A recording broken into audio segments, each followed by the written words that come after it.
year, another Legacy sequel. This time, Karate Kid gets the revitalization. Yay. I wasn't majorly excited for this film because I have no attachment to this franchise. I watched the original Karate Kid for the very first time a couple of days ago. Awesome film, by the way. I saw the Jackie Chan, Jaden Smith Karate Kid back around when it first came out, and I'd never seen Cobra Kai. So going into this film, I was just hoping for at least some entertainment, some good fight scenes, maybe some heart in the story. I was not expecting this film to be a struggle to get through, which for me, it was.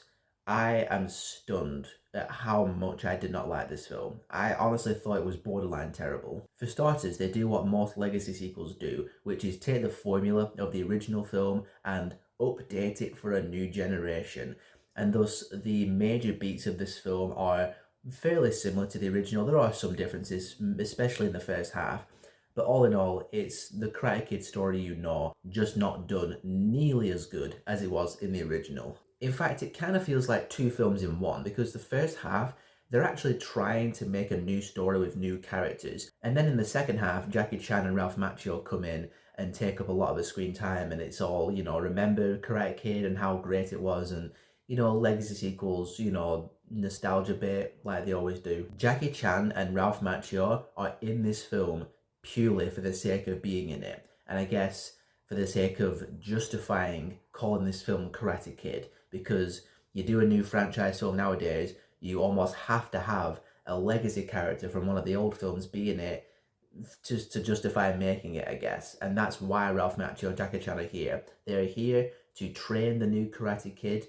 They have no development to their characters. They're just there to make Karate Kid fans happy, I suppose. But honestly, all of that would not have bothered me at all if it was written well, directed well, and executed well.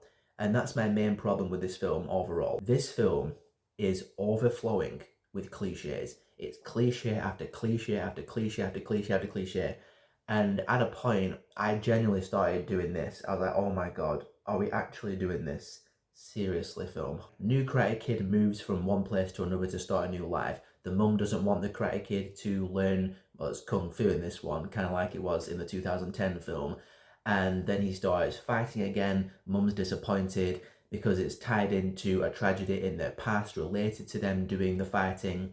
And then the boyfriend and the new girlfriend, jealous boyfriend beating up the new Karate Kid. New Karate Kid is falling for the girl, sees the girl stood next to her old boyfriend very briefly, gets very jealous, and then in the next scene he very pettily ignores her. Then they have a confrontation, argument, and the main bully slash ex-boyfriend that the Karate Kid is going to fight at the end, and his lawn shark dad, cartoon characters.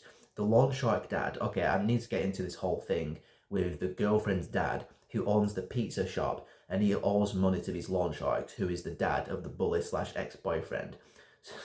Bear with me. So for starters, there's a scene where there are three goons who are sent to go beat up the girlfriend's dad in a back alley, and the new Karate Kid fights them off, which is just, okay, not only are the three henchman characters very buffoonish and cartoonishly, stumbling all over the place like you'd expect in cliched films, but the Karate Kid fights him off, and then the dad comes too, and he is sat there with a smile on his face by the bins going, wow, you really took care of those guys, huh? Did you not just get knocked out by a baseball bat?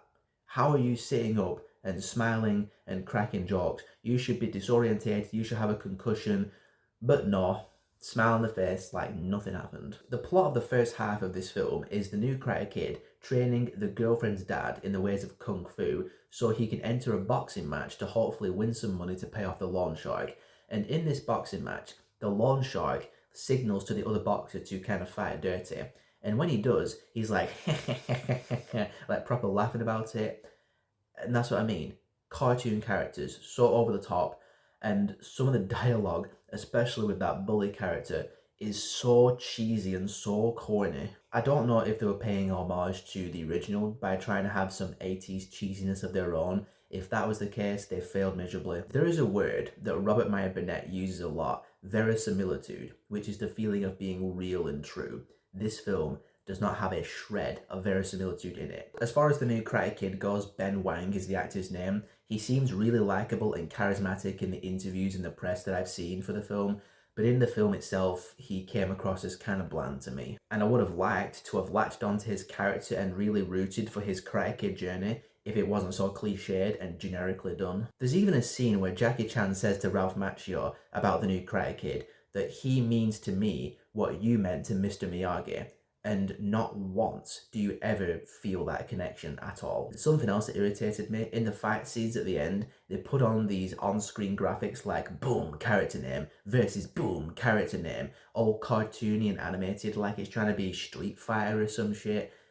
I didn't like that. And that's a gripe. That's like the ninth or 10th thing that's wrong with the film, but I just hate when they have to shove shit on the screen like that in a way where they're trying to be really cool and stylish. And I'm just sitting there going, can you just make a film, please? Again, it's a gripe, but I just did not like that choice. Like a lot of the choices in the film, just the way they made this film is my number one problem. The film is only about an hour and 34 minutes long, which is a pro and a con. A pro because thankfully it doesn't overstay its welcome, it's fairly breezy, and it's a con because it feels kind of rushed because it's two films in one. But honestly, I just could not wait to get out of that cinema yesterday, and I'm probably going to be in a minority in terms of how much I disliked it. I just could not get past the way they chose to make this film, the way they chose to write it and direct it. It just really, really did not work for me. And like I said, it was quite a struggle to get through in a lot of parts.